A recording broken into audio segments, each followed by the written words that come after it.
Okay, welcome back to the channel and welcome back to American Truck Simulator. Today we have kind of a build and drive video. I'm not going to be building absolutely everything. In fact, spoiler alert, this is the final product of what I will be driving today in the drive portion.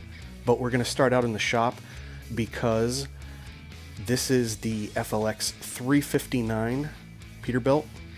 And it just received some major updates. So what we're going to do first is we're going to stay in the shop and I'm going to highlight and show you all of the changes that have come to this truck recently, just as of a couple days ago.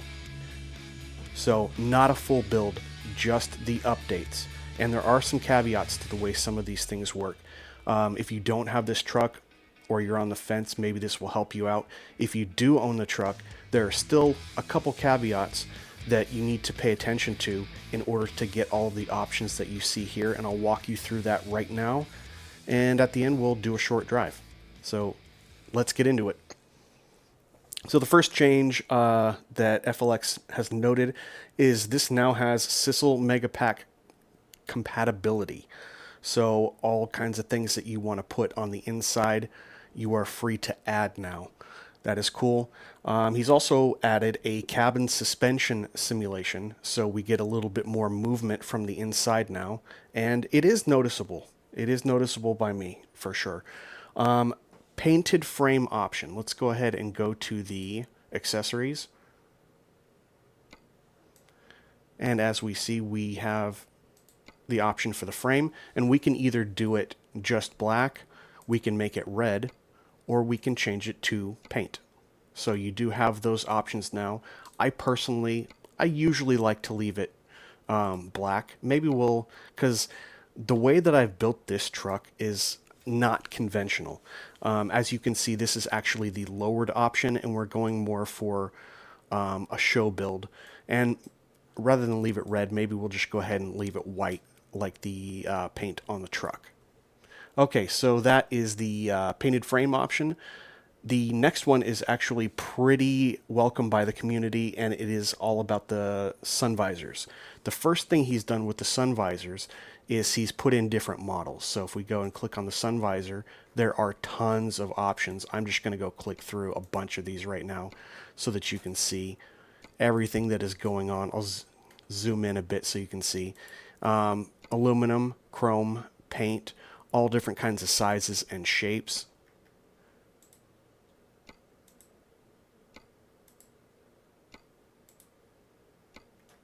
Just tons of options.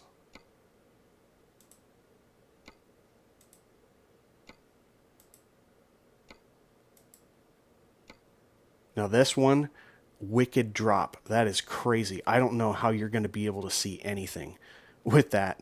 Nonetheless, it is an option, and it also comes in aluminum, chrome, and paint, just like the other sizes and shapes. Now, the other thing about the sun visors that we want to note is he did not just change the shape and sizes to them, but he's also allowed for a sun visor sticker on the inside. Now, quick note, if you happen to be one of the people like me who don't like a giant sun visor, you might want to go with this like standard chrome. But notice how short it is. What's going to happen when you add your sun visor sticker, which you'll do from the skin pack. It's a DDS file that you can use in paint.net or any other program like that. When you go to the inside, normally you would expect to see a node right in here that says sun visor sticker. It is missing from here because the sun visor that we picked is so short that we cannot see it from the inside.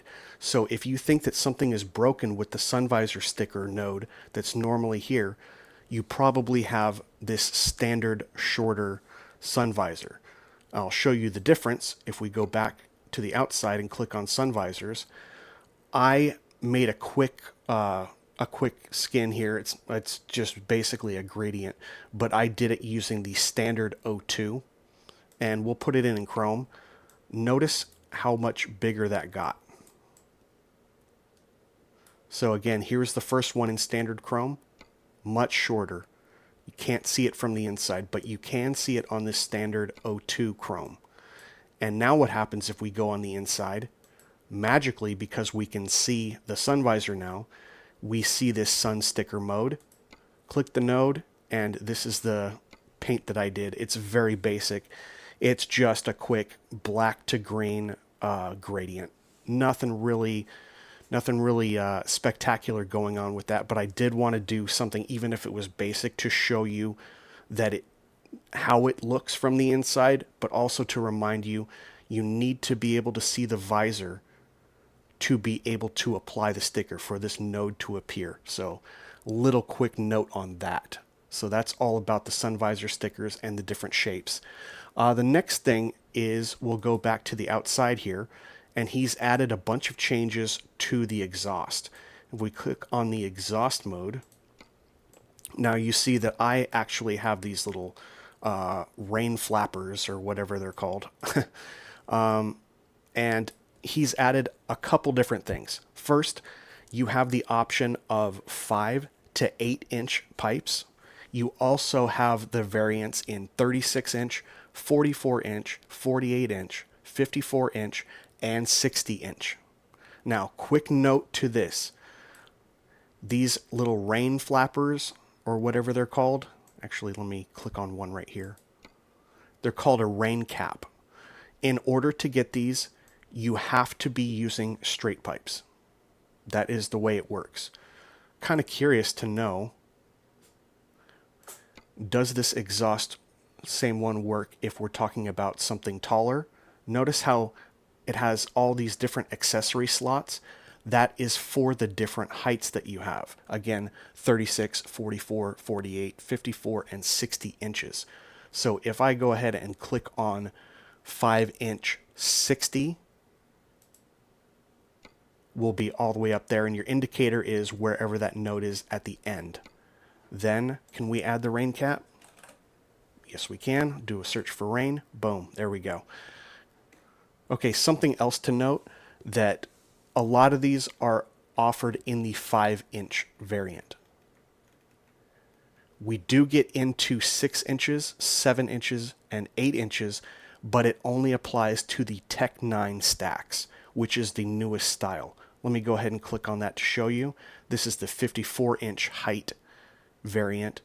Here's a 60 inch variant. And we can also do that in a 7 inch. Boom. So we can go all the way up. Here's 8 inch, 60 inches of height in the Tech 9 stack style.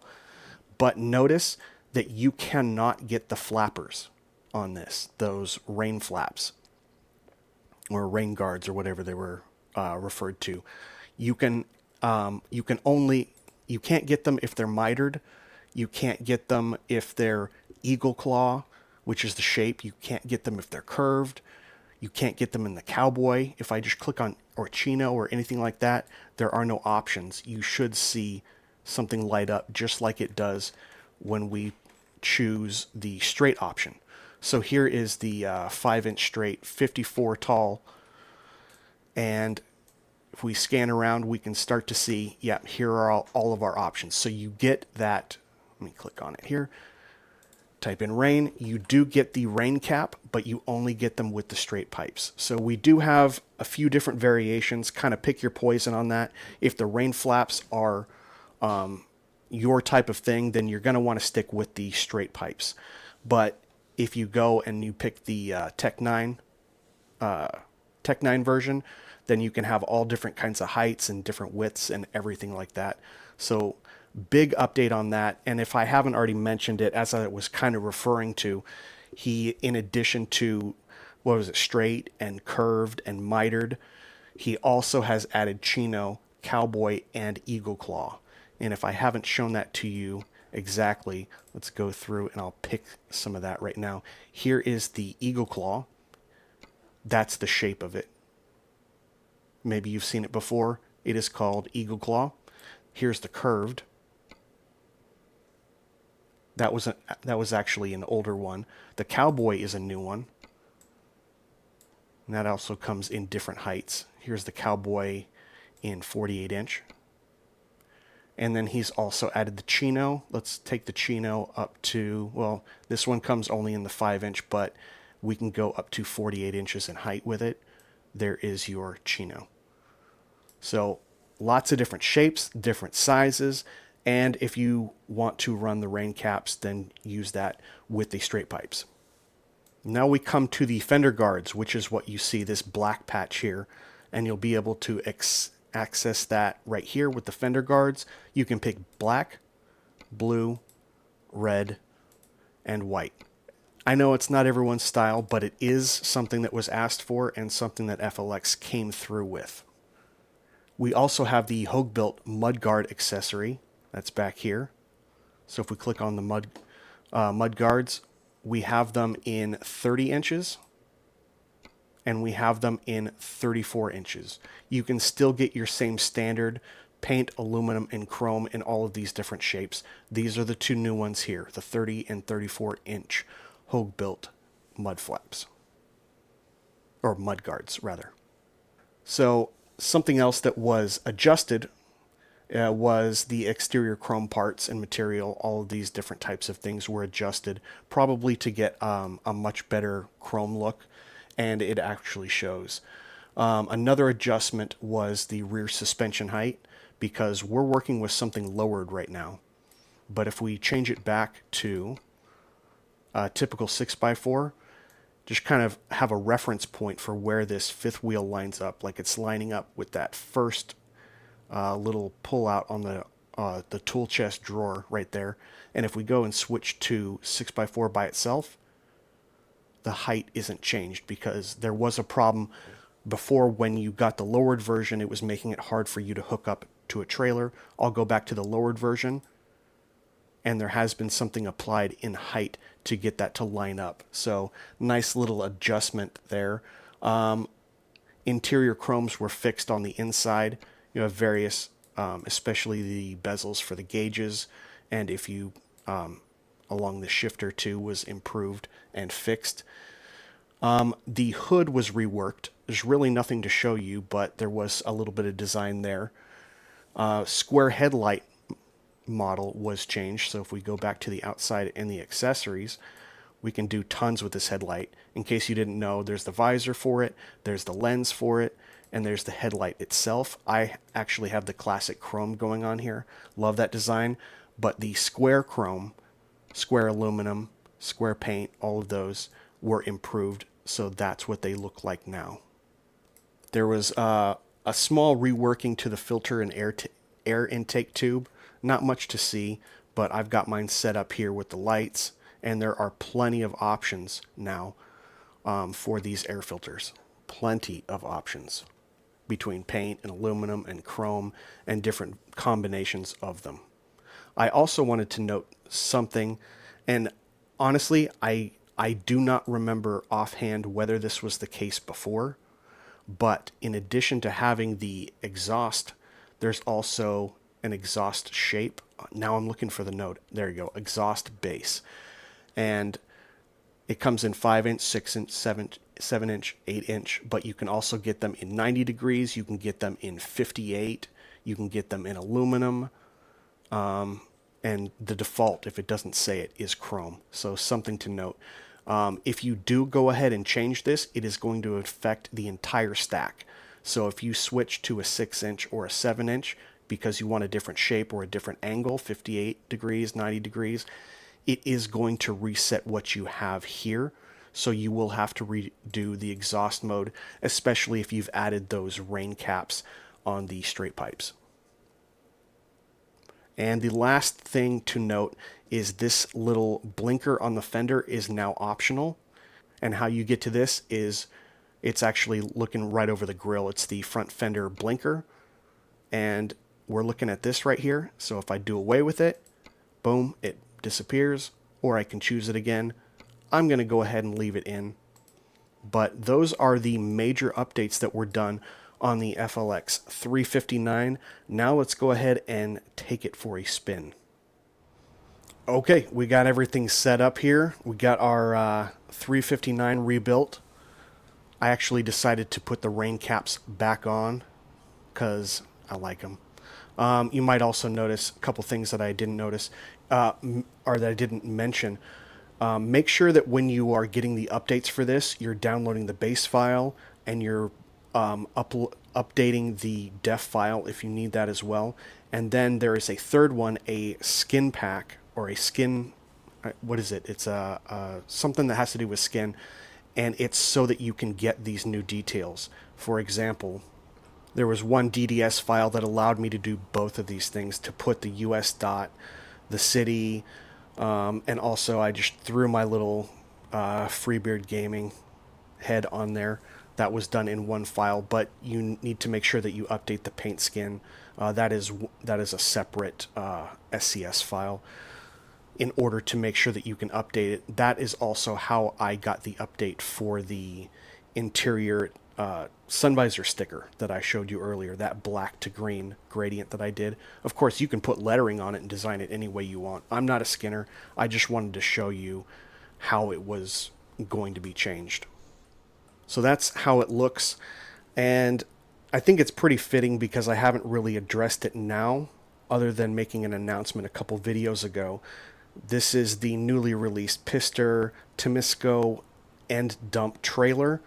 I'm not going to be doing any sort of walkthrough or build in the shop because you can already find that on Pizzster's site. If you go to the site, click on the trailer, one of the thumbnails will be a video showing all of the different nodes and changes that you can make to this truck.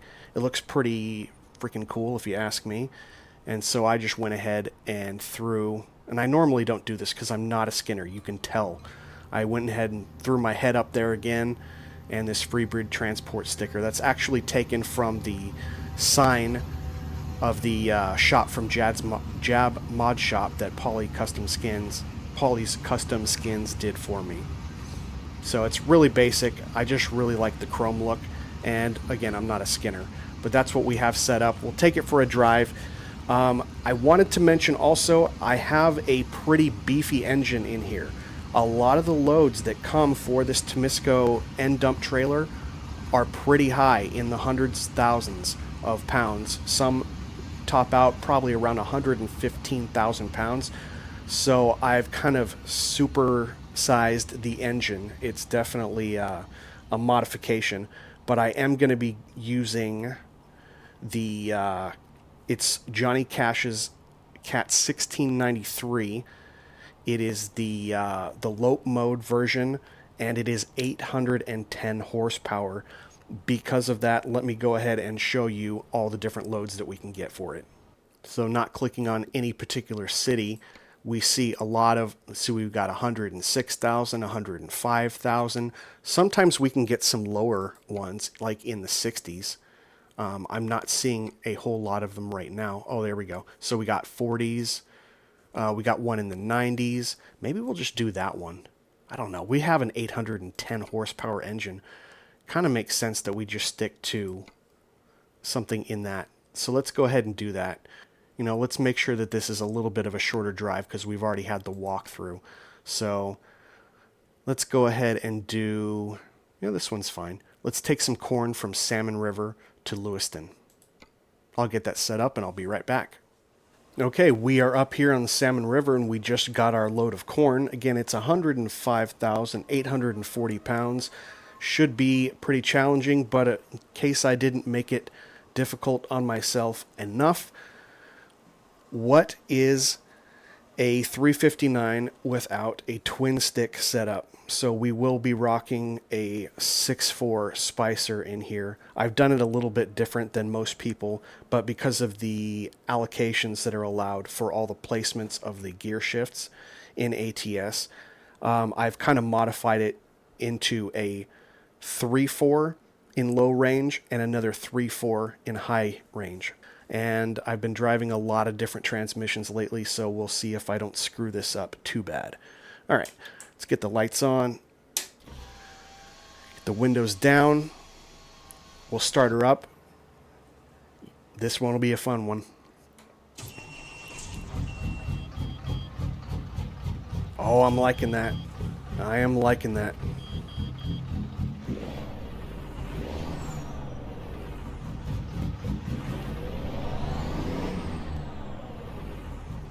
Gotta love Johnny Cash's engines. So we are loaded up with 810 horsepower here and 105,000 pounds of corn. Let's go ahead and get started. Get the lights on in the truck. Brake is already off, so let's get started. We'll probably start in first gear. In fact, we'll just go ahead and get started in 1, 2. Let me make sure this is set up for you guys so you can see the different gears.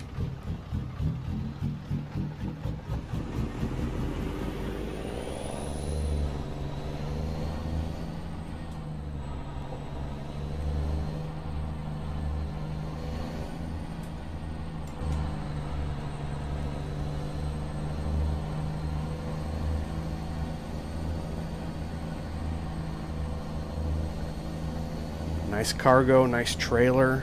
Truck's looking really good.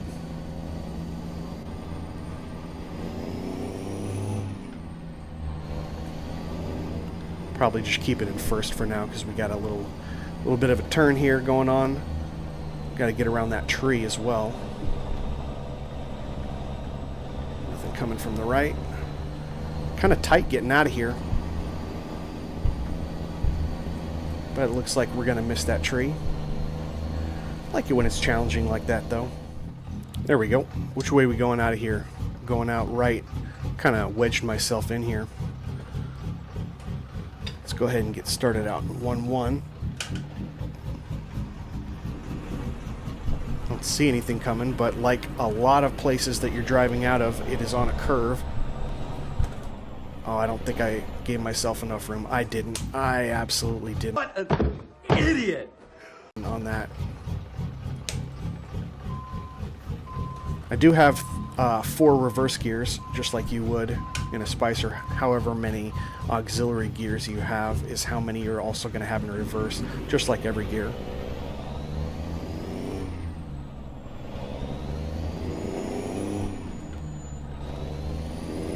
See if we can make a switch up to 2 now.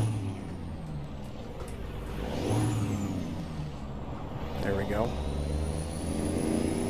See if we can skip a gear.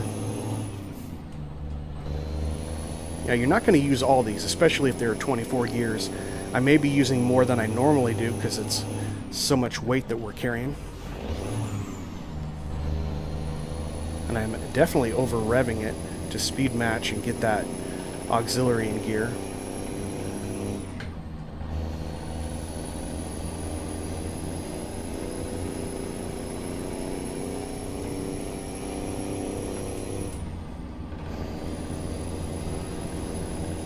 This is a long trailer too, so you do need to give it a little bit of room on either side.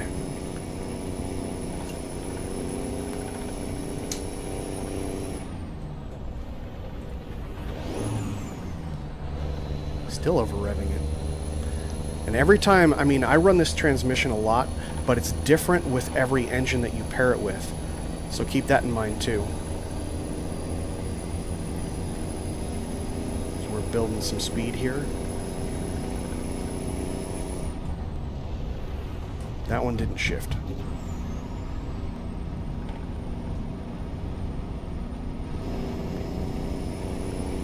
Seems like I'm going faster than I really am.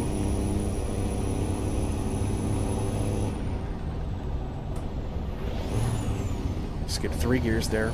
Once you get to the high end, you can skip a few.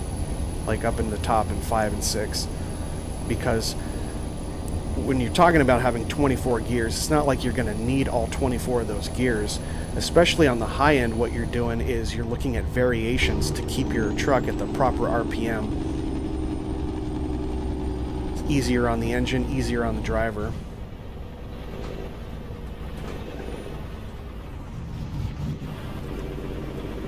Might need to go back down to 4. With all these curves and stuff, I've got so much weight on here, it's so much momentum that I don't try not to put myself in a position where I can't stop in time.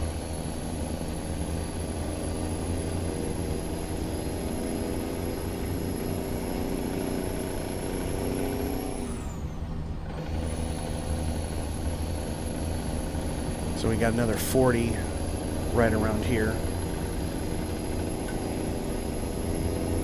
Probably take it up into 4.3, but I'm not going to accelerate too much beyond that. There's not much difference between 4.2, 4.3. Like I said, not a whole lot of difference between some of these that are right next to each other. It's more like, can I get this optimal if I have a little bit of an incline, a little bit of a decline? If I'd like to, if I'm sitting at like 1800 RPMs like I am now, it's not going to change much to go to 4.4, but it will drop it down to a better and more acceptable RPM. It's easier on the engine and transmission.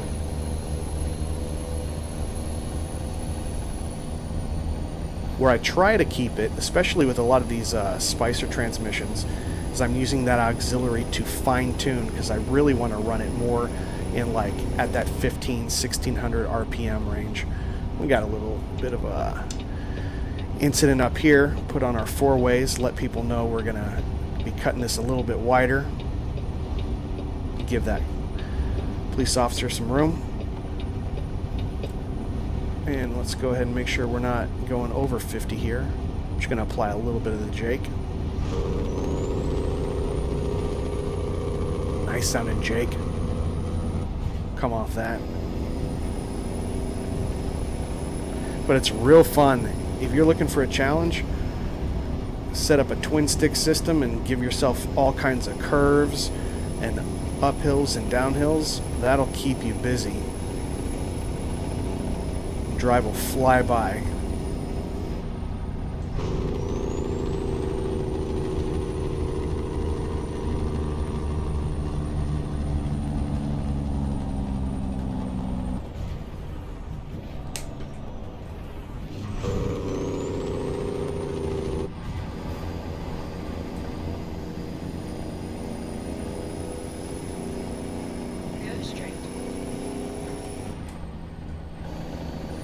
Ooh, got a little bit of a bump on that. Loading in some new scenery. Haven't had that happen in a while.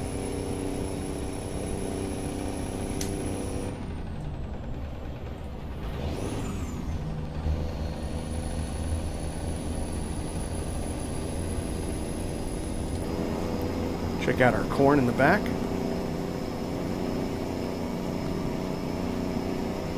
Check out those rain caps too on the truck.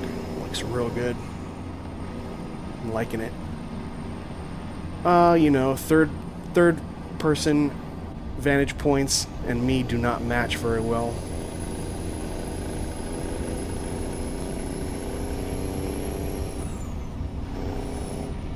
Not much difference in that at all. That's something to note. It just comes down to the ratios. 4.2 and 4.3, there's not much difference at all. Might be enough to just take off 100 or 200 RPM.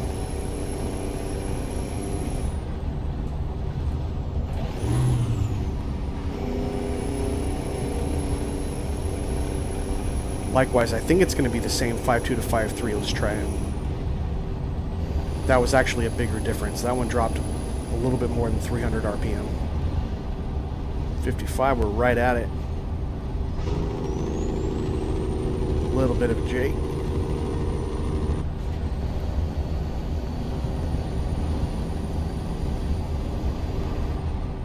And we are on a little bit of a downhill, so we may have to kick that in again. Maybe a little bit on the cautious side here, but once you get past a certain speed, it gets hard to slow it down. And we have a lot of momentum behind us, a lot of corn.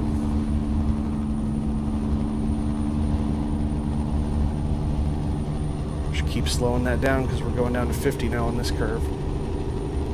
But it takes considerable time to drop that 5 miles an hour. We'll go back to 5.2. Keep that RPM around 1500, and that's how you do it.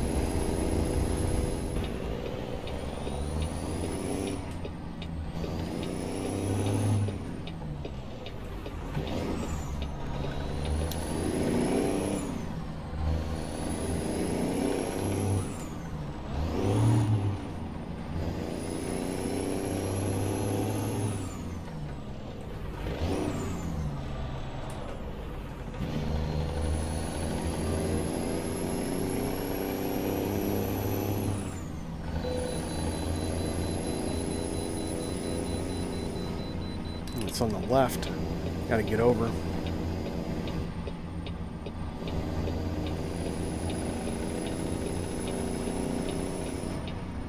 Don't want to be going too slow, blocking up traffic too much, but we do have to come to a stop pretty quick. So I am actually going to throw the Jake in.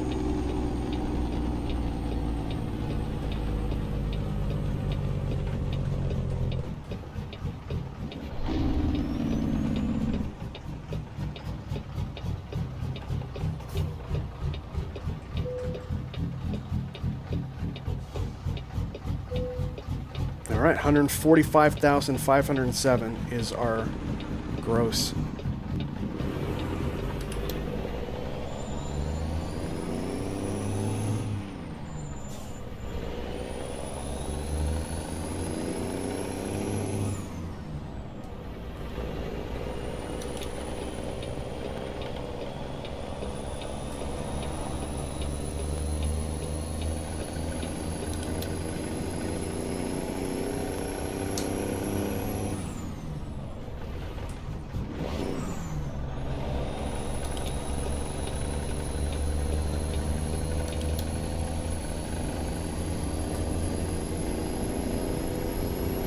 Remember, not a whole lot of difference between 4.2 and 4.3, so we're just going to skip it.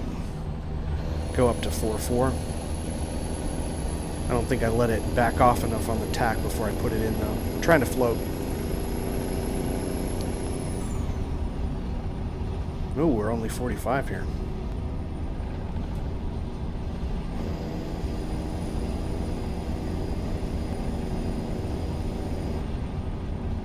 $35 up here. Let's get that Jake in. Especially going to need it because we're going downhill on this curve now. Keep right. After 50 yards, exit right ahead. Thank you guys for letting me in. Right ahead.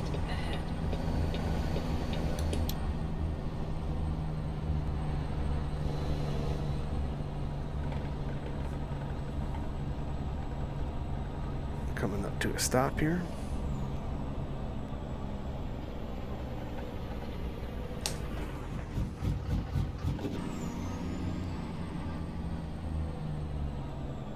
Go straight.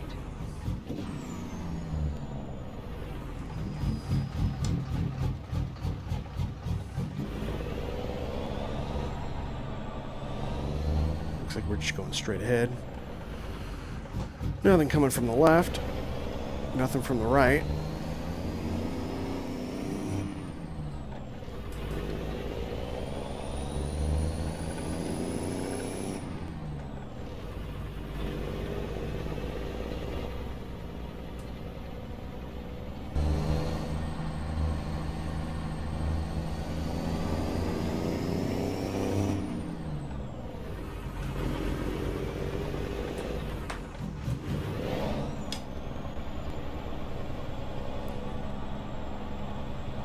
See where they have us dropping off.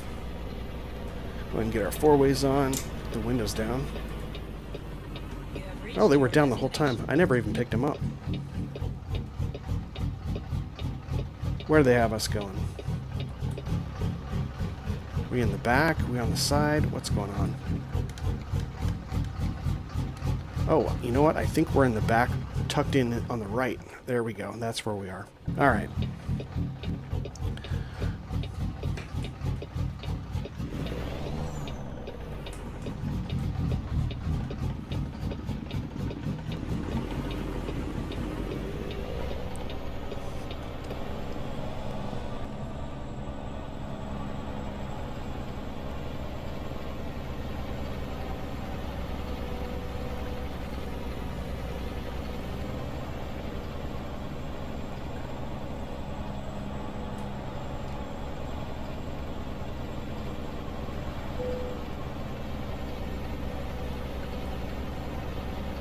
I'm going in right over here on the right, which can be a little tricky. The hardest part is those boxes up there, maneuvering the cab to try to get it finally straightened out. And sometimes you just got to settle with making sure that the trailer is in the right spot. I've had some mixed results here. Let's see how we do. This is a long trailer.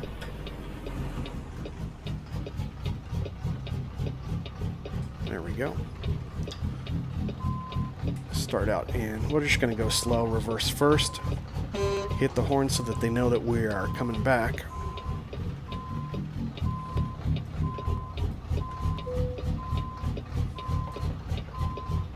I'm going to move way over here with this trailer. We're going to hit.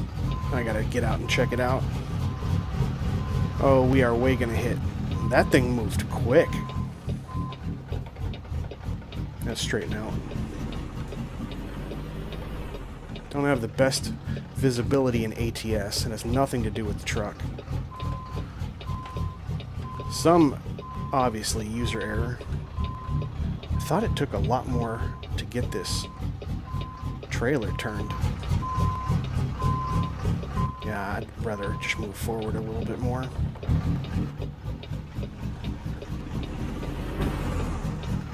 There we go. Now let's bring her in.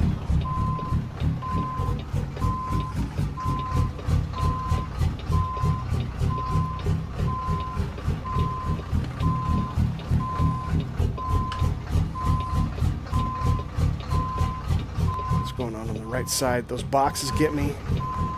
Those boxes end up getting me every now and then. Spin those out of the way. Should be pretty good. Not bad. I'll take it.